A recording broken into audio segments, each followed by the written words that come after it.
the question that comes up the whole time is, this can't be the end. And I'm like, it's the end. We're in the end times, right? We are in the end times. And the more you believe we're not in the end times, the more you want more of the world. And you can't have more of the world. That's it. You arrived near the end. That was the allotted time that you were given. Some people have 70, 80, 90 years by reason of strength, 80 years, 70 or 80 years by reason of strength. And if you're lucky and you get 90 or 100, that's fantastic. And those people got to live from 1930, 1920 to now. It's fantastic, right? They got the longest amount of time that it's over. There's a portion of 7 years left.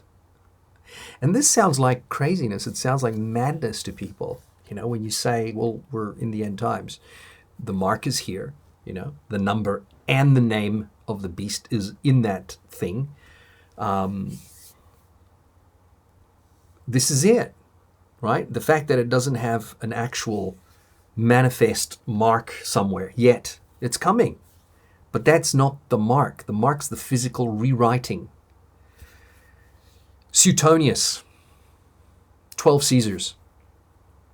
Every time a Roman emperor wrote an edict, every time they wrote an edict to the masses, in all of the protectorates throughout the Roman Empire, they would leave these edicts on the doors, the gates of the city. And when a scribe was asked to come along and revise the edict, maybe it was edict number 3, right? 3, 4, IV, right?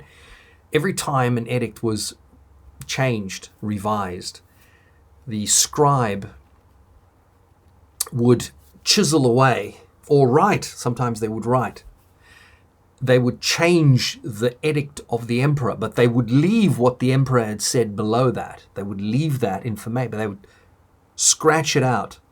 They would strike it out. Those are the exact words, because it was used it came to be used in the legal profession. When you strike something out, you strike it out. So the scribes would come in and they would strike out edict number 3 or 7 or 12 or whatever the edict number it was. And it was called, when they struck out an edict, it was called a mark. And it's the same with rewriting anything. If you rewrite something, it's actually the scribe's mark that's on the king's edict, the king's list of edicts. So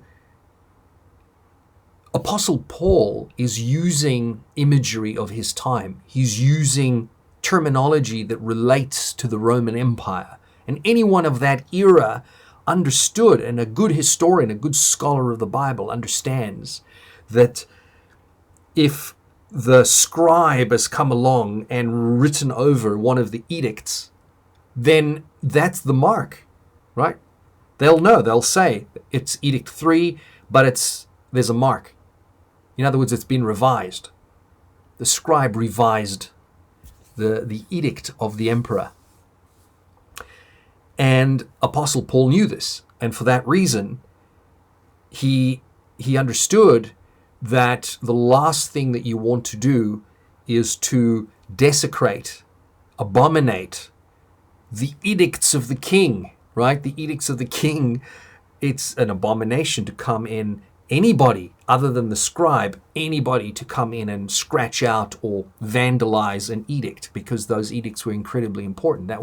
And you may not like the edict of the emperor, but you had to respect it, because the penalty of not respecting that edict was basically a crime against the Roman Empire. People are in a state of enamorment. They're in a state of love. They are paramours to the world. They love the world. They want more of the world.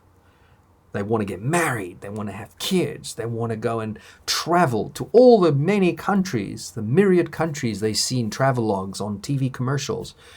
The world has placed lots of temptations in front of you by design, so that you now feel, hold on a minute, the passport to traveling is no longer just a passport. It's now a it's now an abomination, right? There's no more choice. Now it's take this thing and you've got the world again. It was always by design. It was always by design that, don't know why Rod Serling is on that shot there. It looks like a horn on his head, doesn't it? It's probably a shadow or something, but that's a bit freaky. Need to change that.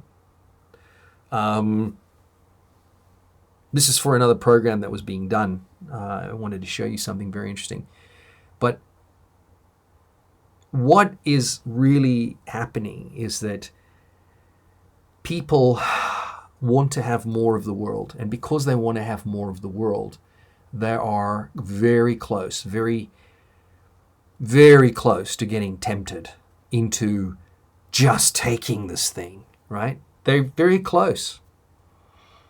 And thus comes perdition. Thus comes the end. And they don't realize it.